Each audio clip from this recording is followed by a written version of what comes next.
मला ना या सततच्या उलट तपासणीचा आता खरंच खूप कंटाळा. प्रश्न विचार, मी देते उत्तर. पण ही सायली कोण होते मला माझ्या आईची माफी मागायला सांगणारी? अगं जरा तरी लाज बाळग प्रिया. रविराज काकांच्या विरोधात जाऊन प्रतिमा त्यांनी तुला इथे राहण्याची परवानगी दिली आणि तू त्यांनाच उलट उत्तर करतेस. अगं स्वतःच्या आईशी वागण्याची कुठली पद्धत आहे ही?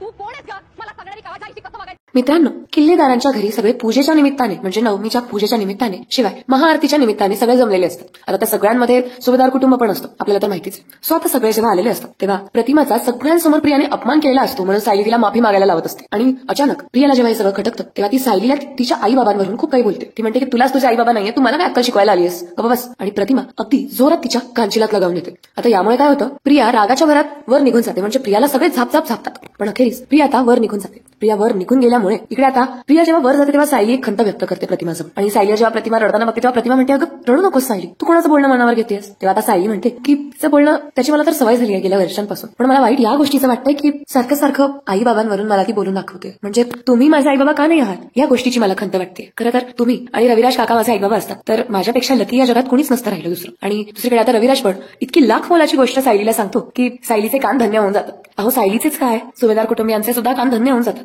तर दुसरीकडे प्रिया तिच्या खोलीत जाऊन संताप करत असते. बरं मग आता या सगळ्या गोष्टींच्या पुढे काय होतंय किंवा रविराज असे काय शब्द वापरतोय सायलीच्या बद्दल की सायली अगदी धन्य झाल्यासारखं फील करते? जाणून घेण्यासाठी व्हिडिओला शेवटपर्यंत नक्की बघा, कारण ते या व्हिडिओमध्ये दडलेलं आहे. आणि हो, तुम्ही अजूनही चॅनलला सबस्क्राईब केलेलं नाही, त्यामुळे चॅनलला सबस्क्राईब करत व्हिडिओला लाईक करा. आणि आता कुठलाही वेळ वाया न घालवता आपण आपल्या आजच्या व्हिडिओला सुरुवात करूया. नमस्कार मित्रांनो, ठरलं तर मग या मालिकेच्या आजच्या भागामध्ये आपण बघणार आहोत सायली आणि अर्जुनने बळजबरीने आपली जी गाडी आहे ती प्रियाच्या गाडीसमोर उभी केलेली असते. आणि आता सायली बळजबरीने प्रियाच्या गाडीमध्ये येऊन बसलेली असते. आणि प्रिया सायलीला म्हणते की हा काय बावळपणा आहे, उतर उतर आधी माझ्या गाडीच्या खाली उतर. तेव्हा सायली म्हणते, अगं त्यापेक्षा गाडी चालू कर आणि निघूयात आपण, मी अगदी शांत बसून राहील. ओके. तेव्हा आता प्रिया म्हणते, अगं पण मी का सुरू करू गाडी आणि मी का घेऊन जाऊ, तुला काय गरज पडली आहे? आता प्रिया मनोमन म्हणते की ही काही ऐकणार नाही, मी इथून निघाले तरच हे लोक माझ्यापासून दूर जातील, नंतरून मी इथे टाकलेलं गाठोडं मला नेता येईल. ऍक्च्युली प्रियाने ते जे गाठोडं असतं ना ते तिथे बाहेर फेकून दिलेलं असतं, कारण तिला असं वाटतं की आपली गाडी जर चेक झाली तर महिपतच्या घरून चोरलेलं ते गाठोडं या लोकांच्या हाती लागून जाईल. तर तिला हीच भीती वाटत असते आणि तिने नेमकं ते गाडीच्या खाली फेकलेलं असतं. त्यामुळे ती त्या दोघांनाही गाडी घेऊन जाऊ देत नसते. किंवा सायली आता डायरेक्ट येऊन बसलेली असते ना, ती सायलीला नेत नसते. आता तितक्यात अर्जुन म्हणतो की अगं तन्वी, माझी बायको किती हट्टी आहे हे तुला वेगळं सांगायची गरज नाहीये, म्हणजे गरज आहे असं वाटतच नाही मला. उगाच तिथे रस्त्यावर तमाशा करेल, त्यापेक्षा घेऊन जा ना तुझ्यासोबत, जा घेऊन जा,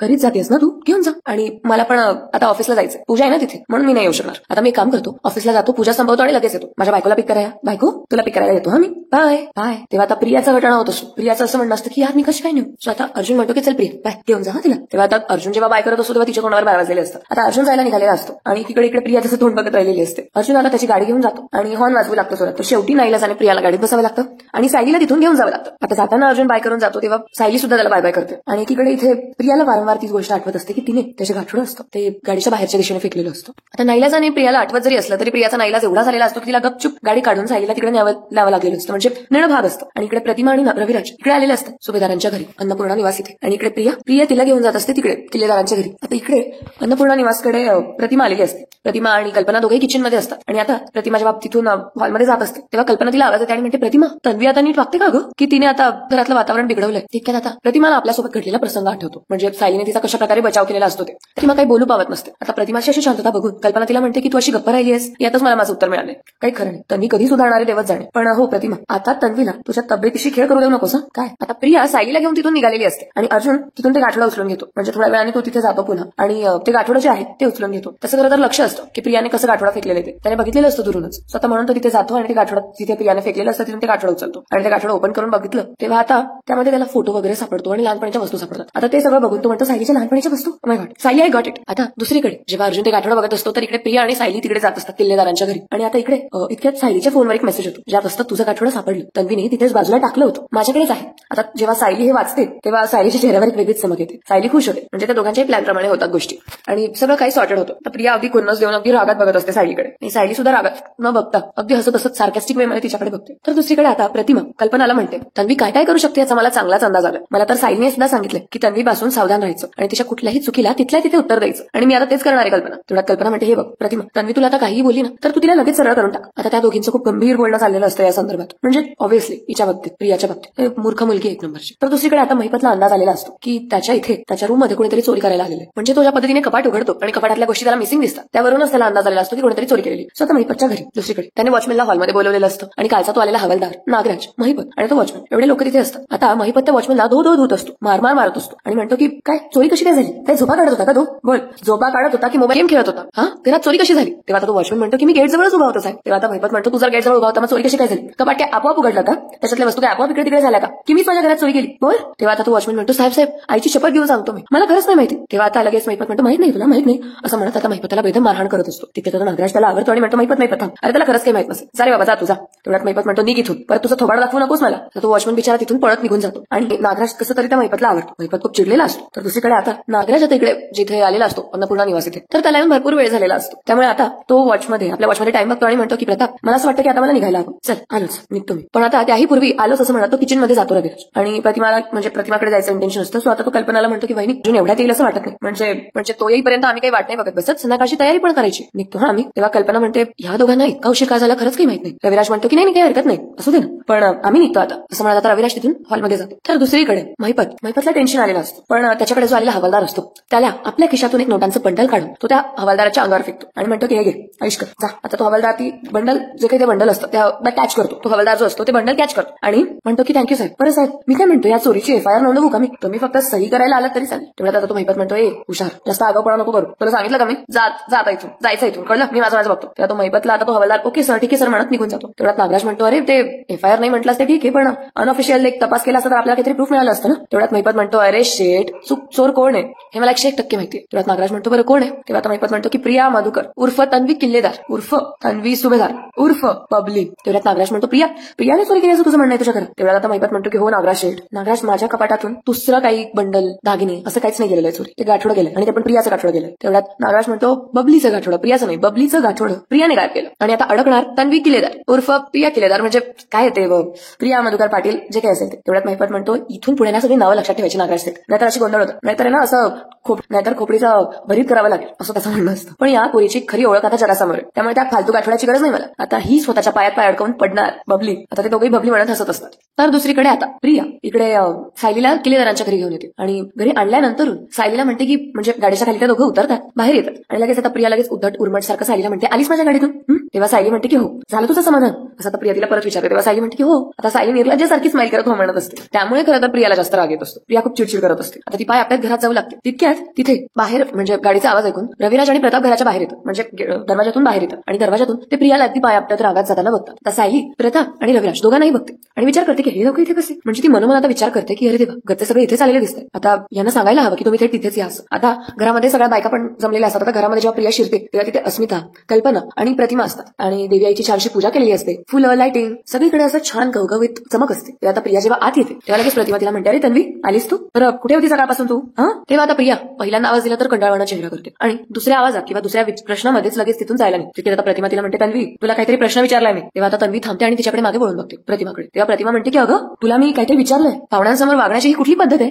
तितक्यात दरवाजाच्या बाहेर असलेले प्रताप आणि रविराज एकमेकांशी बोलत असतात. तेव्हा रविराज म्हणतो की प्रताप हे 2-4 शब्द बोलून मग आत गेली असती, म्हणजे प्रिया बद्दल बोलतोय रविराज की प्रताप तन्वी तुझ्याशी 2-4 शब्द बोलून आत गेली असती तर थोडंसं बरं झालं असतं. तेव्हा प्रताप म्हणतो की हे बघ रविराज मी तन्वीकडून कुठलीही अपेक्षा ठेवत नाही. आता तितक्यात आता सायली लगेच अर्जुनला फोन फिरवते आणि म्हणते हॅलो बाबा इथे आलेले आहेत आणि आई आणि घरातले बहुतेक सगळेच इथे आलेले दिसतात रविराज काकांकडे, तुम्ही पण पटकन येता का इथेच? नाही म्हणजे घरात आपण एकत्र निघालो होतो, मी एकटी जर इथे आलेली दिसली तर सगळे प्रश्न विचारतील मला. बरोबर ठीक आहे असं म्हणत आता सायली थोड्या वेळात फोन ठेवते आणि लगेच आज जाऊ लागते. ती जेव्हा आज जाते तेव्हा प्रताप आणि रविराज दोघेही तिला तिथे दिसतात. ती म्हणते बाबा आणि रविराज काका नमस्कार करते असं म्हणत सायली लगेच रविराजला नमस्कार करू लागते. रविराज म्हणतो सुखी राहा. तिथे आता सायली लगेच प्रतापला म्हणते बाबा तुम्ही इथे असाल असं माहित नव्हतं मला. तेव्हा प्रताप म्हणतो अगं रविराज आम्हाला इथल्या पूजेसाठी आमंत्रण द्यायला आलेला होता, आम्ही लगेच इकडे आलो, पण तू इथे कशी काय आलीस? तू तर मार्केटमध्ये गेली होतीस ना? तेव्हा आता लगेच सायली म्हणते अहो मी प्रतिमा त्यांना भेटायला आले, हे मला सोडून गेले नंतर येतील असं म्हणाले. बरं तुम्हाला काही मदत हवी आहे का तयारी करायला? चला मी करते. तेव्हा रविराज म्हणतो ग नाही झालं आता हे एवढंच राहिलंय. तेवढ्यात सायली लगेच म्हणते की बरं प्रतिमा त्यांना काही मदत हवी आहे का तेवढं बघून येते. चला आता असं म्हणत सायली लगेच आतमध्ये जाऊ लागते. तेवढ्यात आता लगेच रविराज जेव्हा सायली जाते तेव्हा प्रतापला म्हणतो तेव्हा प्रताप म्हणतो काय रे एकाच घरात वाढलेल्या या दोघी जणी, एकाच माणसाच्या संस्कारात वाढलेल्या या 2 मुली, दोघींच्या वागण्यात किती फरक जाणवतो नाही. एक लखलखतं सोनं आहे आणि दुसरीला लोखंड म्हणावं एवढी पण तिची लायकी नाही असं रविराज म्हणत असतो. तेव्हा प्रताप म्हणतो की खरंय आणि माझ्या 2 मुलांपैकी एकाचं भाग्य आहे तर दुसऱ्याचं दुर्भाग्य आणि हे सगळं बघणं माझ्या नशिबात आलं. तर दुसरीकडे आतमध्ये तन्वी आता उद्धटपणे प्रतिमाशी बोलत असते. प्रतिमा म्हणते ना की पाहुण्यांसमोर बोलायची पद्धत आहे का म्हणून. तेव्हा आता लगेच तन्वी अगदी उद्धटपणे म्हणते की या पाहुण्यांना मी बोलवलंय का? नाही ना, मग यांचा मान राखण्याची मला काहीच गरज नाहीये असं बोलून तन्वी लगेच आत जाऊ लागते आणि लगेच आता प्रतिमा तिला म्हणते की तोंड सांभाळून बोल तन्वी, ही तुझी सासरची माणसं आहेत. तेवढ्यात तन्वी म्हणते हे मला चांगलंच आठवतंय आई, कारण ही तीच माणसं आहेत ज्यांनी मला घराबाहेर काढलं. आता हे ऐकून कल्पना आणि अस्मिता लगेच जागच्या उठतात. ते थोड्याशा शॉक होतात. आणि आता लगेच इकडे प्रिया म्हणते हा पण हे ऐकून म्हणजे मी त्याचं वाईट वाटून घ्यायचं नाही. पण म्हणजे जराही वाईट वाटून घ्यायचं नाहीये पण की यांनी मला घराबाहेर काढलंय. म्हणजे यांना लगेच मानपान द्यायचा. मी सगळ्यांना नेहमी आदरच द्यायचा. मी नेहमी तोंड सांभाळूनच बोलायचं. उठता बसता माझ्यावर संशय घेतला जातो. कुठे गेलीस तू? काय केलंस तू? अरे मी काय जराशी बाहेर गेली तर कोणाचा खून नाही करणार आहे. हा आता तन्वीचा असा मोठा आवाज ऐकून बाहेर असलेली सगळी मंडळी घरात येतात. म्हणजे नागराज, रविराज, प्रताप आता ते सगळे घरात येतात आणि बघू लागतात की तन्वी नवीन काय तमाशा करते. तन्वी आता पुढे म्हणते की अरे कोर्टात एकदा खोटी साक्ष काय दिली, तुम्ही आयुष्यभराची शिक्षा देताय मला. आणि तू आईपेक्षा ना वैरण वाटतेस मला. वैरण. आता प्रिया प्रतिमाकडे हात दाखवून असं बोलते की तू आईपेक्षा मला वैरण जास्त वाटतं. आता हे ऐकून घरात सगळ्यांनाच खूप संताप येतो. प्रिया पुढे म्हणते की आणि हे मी अजिबात सहन करणार नाही. आता असं बोलून प्रिया लगेच वरती तिच्या खोलीत जाऊ लागते. आता प्रतिमाला ही गोष्ट खूप मनाला लागते, वाईट वाटतं. आणि आता सायलीला असं बघितलंच जातं. सायलीला इतका राग येतो की सायली लगेच प्रतिमा आत्याकडे बघते. तर प्रतिमा आत्याचा उतरलेला चेहरा, प्रतिमा आत्याला वाटलेलं वाईट तिला दिसतं. आणि आता लगेच सायली हिला म्हणते की थांब प्रिया. प्रियावर जात असते आणि थांबते. आता लगेच सायली धावतच प्रियाच्या अंगावर जाते आणि तिचा हात धरून तिला ओढत घेऊन येते. आता ओढत आणून ती तिला प्रतिमाच्या समोर हजर करते आणि ढकलून देते. आता तिथे ढकलल्यानंतर प्रिया लगेच मागे वळून बघते रागात आणि सायली तिला म्हणते की माफी माग प्रतिमा त्यांची. लगेच म्हणते की कशाबद्दल. तर आता लगेच सायली म्हणते की आईचा अपमान करायचा गुन्हा केलायस तू प्रिया. हे बघ तू हे जे काही बरळतेस ना त्याची आम्हाला सवय आहे, पण तू जर प्रतिमातेनं काही बोललीस ना तर ते कोणी ते सहन करणार नाहीये. यावर प्रिया म्हणतात पण सगळ्यांच्या आधी तूच इथे तोंड वाजवायला आलीस ना. तिथे रविराज जोरात म्हणतो की हो, कारण तिला अजूनही आशा आहे की तुझ्या डोक्यात कधीतरी प्रकाश पडेल, पण माझी खात्री आहे तू कधीही सुधारणार नाहीयेस आणि म्हणूनच आज तू प्रतिमाचा अपमान करून सुद्धा आम्ही गप्प राहिलोय. आता लगेच प्रिया रंग बदलते आणि रविराज समोर जाते आणि म्हणते बाबा खरंच सॉरी, मला ना या सगळ्याचा उलट तपासणीचा आता खरंच खूप कंटाळा आलाय. तुम्ही मला प्रश्न विचारा ना, मी देते ना उत्तर. पण ही सायली कोण आहे मला माझी आईची माफी मागायला सांगणारी. यावर सायली म्हणते अगं जरा तरी लाज बाळग प्रिया. रविराज काकांच्या विरोधात जाऊन प्रतिमा त्यांनी तुला इथे राहण्याची परवानगी दिली आणि तू त्यांना उलट उत्तर देतेस. अगं स्वतःच्या आईशी वागण्याची कुठली पद्धत आहे ही. आता लगेच सायली असं बोलत असताना प्रिया तिच्या अंगावर धावून जाते आणि म्हणते अगं तू कोण आहेस का, मी माझ्या आईशी कसं वागावं ते मला शिकवायला आलेली असते. मी कसं माझ्या आईला बोलू ते तू मला शिकवणार आहेस का आता. अगं इतकी वर्ष तू आई शिवाय वाटलीस आणि इतकी वर्ष तू आई शिवाय जगतेस. इतक्या तुझ्या आई बापाचा पत्ता नाही आणि माझ्या आई बापावरून मला शानपणा शिकवतेस. आता प्रिया जेव्हा असं उद्धटपणे बोलते तेव्हा सायलीला पण आता ही गोष्ट मनाला लागते, वाईट वाटते. आता प्रतिमा तिचा स्वतःचा कंट्रोल सुटतो आणि प्रतिमा लगेच प्रियाचा मुस्काट फोडून टाकते. तिच्या मुस्काटात 2 लगावून देते आणि आता घरात सगळे हे गंमत बघत असतात. म्हणजे अतिशयोक्ती बघायला गेलं तर प्रतिमाला जेव्हा प्रिया बोलली तेव्हा प्रतिमा गप्प राहिली, पण याच ठिकाणी सायलीला जेव्हा प्रिया बोलून बसली तेव्हा प्रतिमाने लगेच प्रियाच्या थोबाडीत मारली. आता प्रतिमा म्हणते म्हणजे थोबाडीत मारल्यानंतर तन्वीला प्रतिमा म्हणते की तुझी हिंमत कशी झाली की सायलीला तुझी हिंमत कशी झाली सायलीला तिच्या आई बाबांवरून बोलण्याची. आईशी कसं वागायचं हे तू सायलीला शिकवणार आहेस. अगं उलट तूच बघ ती माझ्याशी कसं वागते ते, मग तुला कळेल. एखादी मुलगी आपल्या आईची किंमत ठेवते म्हणजे काय असतं ते. एखादी मुलगी आपल्या आईवर जेव्हा मनापासून प्रेम करते म्हणजे काय असतं. एखादी मुलगी रक्ताचं नाही पण मनाचं नातं जपते म्हणजे काय असतं ते. शिक सायलीकडून हे सगळं, कारण मला कधी कधी वाटतं की तू नाही सायलीच माझी मुलगी आहे. आता हे ऐकताच प्रियाचे डोळे चकाकतात, म्हणजे थोड्याशा शॉकमध्ये पडतात आणि इकडे सायलीचे डोळे पाणवतात. सायली अगदी आदराने प्रतिमाकडे बघू लागते, कारण सायलीलाही तेच वाटत असतं की प्रतिमाच आपली आई आहे, प्रतिमा आत्याच आपल्या आई. तर आता प्रतिमा लगेच सायलीकडे वळून बघते. त्या दोघींच्या डोळ्यामध्ये खूप अश्रू असतात आणि खूप इमोशनल असतात त्या दोघेही झालेले. आता हे सगळं बघून हा सगळा तमाशा बघून प्रिया लगेच वरती तिच्या रूम मध्ये निघून जाते, कारण तिला खूप राग आलेला असतो. आता रागाच्या भरात ती वस्तू खूप आदळापट करत असते, बेडशीट काढून टाकते, ब्लँकेट फेकून देते. सॉरी. तर दुसरीकडे आता खाली प्रतिमाला आता कल्पना म्हणते की प्रतिमा ये बस जरा शांत हो. आता सायली आणि कल्पना प्रतिमाला बसवतात. तेव्हा आता कल्पना लगेच म्हणते की हे बघ प्रतिमा तुझे काही आता तन्वीच्या बाबतीत केलंस ना ते अगदी बरं केलंस. हे बघ तन्वीला की नाही असं सणसणीत उत्तर द्यायलाच हवं होतं कधी ना कधी.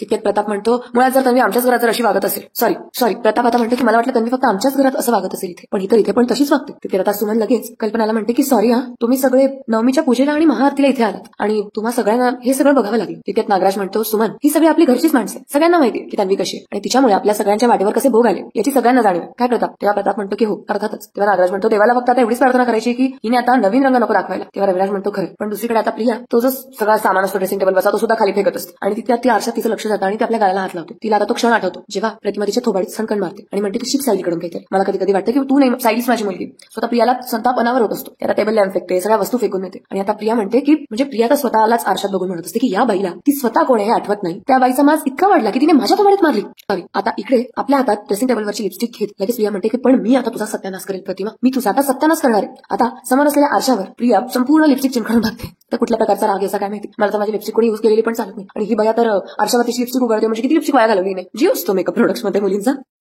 तर दुसरीकडे आता खाली सायली आता प्रतिमाला दिलासा देत असते. प्रतिमा जेव्हा आता सायलीकडे बघते तेव्हा प्रतिमा लगेच सायलीला म्हणते म्हणजे सायलीचा हात घेते आपल्या हातात आणि म्हणते की तन्वी तुला हे असं घालून पाडून बोलते ना ते मला अजिबात सहन नाही होत सायली. तेव्हा सायली म्हणते प्रतिमा आत्या हो मला वर्षानुवर्षापासून सवय हे सगळं ऐकून घ्यायची, तुम्ही नका मनाला लावून घेऊ, पण प्रतिमा आत्या कधी कधी ना खूप खंत वाटते हो. मी खरंच तुमच्या पोटी का जन्माला आली नाही. तसं जर झालं असतं ना तर मला आई बाबांवरून असं ऐकून घ्यावंच लागलं नसतं. रविराज काका तुम्ही माझ्यावर मनापासून प्रेम करणारी माणसं ही माणसं माझी रक्ताची असली असती तर किती बरं झालं असतं. असं म्हणत आता सायली बिचारी खूप रडत असते, खूप खंत व्यक्त करत असते. प्रतिमा पण रडत असते, पण प्रतिमा आता सायलीची अश्रू पुसते. खरं तर या दोघी खऱ्या माहिली की शोभतात म्हणजे आहेतच. आता ते दोघे एकमेकींना मिठी मारतात आणि भरपूर रडून घेतात एकमेकांच्या मिठीत, कारण तिथेच त्यांना आपलेपणा वाटत असतो. आता रविराज ते सगळं बघून तो सुद्धा खूप भावुक होत असतो. त्याला पण खूप इमोशनल वाटत असतं. रविराज म्हणतो की हा पण सायली, आम्हीच कमनशिबी आहोत. आमच्या घरी तुझ्याऐवजी तन्वीने जन्म घेतला. रविराजच्या पण डोळ्यात अश्रूंनी भरलेले असतात. तेव्हा आता प्रताप रविराजला म्हणतो की रविराज, आता सगळी निगेटिव्हिटी काढून टाक. आजची पूजा आपल्याला अगदी प्रसन्न वातावरणात करायची, हो ना? चला, पुढील भागात आपल्याला बघायला मिळणार आहे की सगळेजण छानशी पूजेसाठी मस्त बसलेले आहेत नटून थटून, आणि अश्विन पण आता तिथून क्रॉस झालेला. अश्विन तिथे आलेला आणि आता प्रतिमा म्हणते की मला असं वाटतं की आपण यावेळेस पूजेचा मान सायली आणि अर्जुनला देऊयात का? आता हे ऐकताच अश्विन जेव्हा वर जात असतो तो वर जायचा थांबतो आणि प्रतिमा त्याकडे बघू लागतो. असं बोलून झाल्यानंतर दुसरीकडे अर्जुन जेव्हा तिथे येऊन पोहोचलेला असतो तेव्हा अश्विन त्याला म्हणतो की म्हणजे सॉरी बट या घरातल्या पूजेला दादा आणि त्याची बायको आता का बसणार आहे, असा आता अश्विन प्रश्न विचारतो. तेव्हा रविराज म्हणतो की कारण ते पण या घरचेच आहे म्हणून. तेव्हा आता लगेच सायली म्हणते तुम्ही म्हणजे सायली प्रतिमाला म्हणते की तुम्ही प्रियाला बोलवायला तर वर दिला होतात ना? तेव्हा प्रतिमा म्हणते की अगं पण तिने मला आतून काही उत्तरच नाही दिलंय. सॉरी, सायली प्रियाकडे जाते आणि म्हणते की काय छळतेस तू स्वतःच्या आईवडिलांना आणि नक्की कसला राग काढतेस तू त्यांच्यावर? तिथे आता प्रिया रागात म्हणते की तुझा राग काढते मी त्यांच्यावर. माझ्या आईला तुझ्यामुळे जे जे भोगावं लागतंय ना ते सगळं तुझ्यामुळे भोगावं लागतंय सायली. म्हणजे आता माझी आई जे जे भोगते त्याला कारणीभूत फक्त आणि फक्त तूच आहेस सायली, कळलं तुला? असं आता प्रिया सायलीला म्हणत असते आणि सायलीला वाटेल ते ब्लेम करत असते आणि सायली मात्र विचारात पडून जाते. तर मित्रांनो, हा होता आजचा एपिसोड. तुम्हाला आजचा एपिसोड कसा वाटला हे कमेंट्समध्ये सांगायला विसरू नका. व्हिडिओला लाईक करा, चॅनलला सबस्क्राईब करा आणि हो त्याचबरोबरीने आजच्या व्हिडिओ मधला सगळ्यात जास्त कुठला पार्ट तुम्हाला आवडला हे मेन्शन करायला विसरू नका. कालच्या व्हिडिओला एक छानशी कमेंट आलेली आहे आणि त्यांचं असं म्हणणं आहे की तुमचा आवाज खूप आवडतो. सो हर्षद तांबट म्हणून कोणीतरी आहेत, ऍक्च्युली ते नाशिकच्याच आहेत वाटतं. सो त्यांनी एक छानशी कमेंट केलेली आहे की मला तुमचा आवाज आवडतो. Thank you so much. इतर प्रेक्षकांनी सुद्धा खूप छान छान कमेंट्स केल्या आहेत, पण तुमच्या अजून छान छान कमेंट्स मला हव्यात, त्यामुळे मी आज कोणाचंही नाव जास्त सांगणार नाही. उद्याच्या व्हिडिओमध्ये मी मोस्टली छान छान कमेंट्स करणाऱ्या व्ह्यूअर्सची, लाईक करणाऱ्या व्ह्यूअर्सचं नाव अनाउन्स करणार. सो आजच मी सगळं केलं तर उद्याची मजा निघून जाईल ना. बघू आता आजच्या व्हिडिओला किती भरभरून प्रेम मिळतं ते. भेटूया पुढच्या व्हिडिओमध्ये लवकरच. तोपर्यंत धन्यवाद.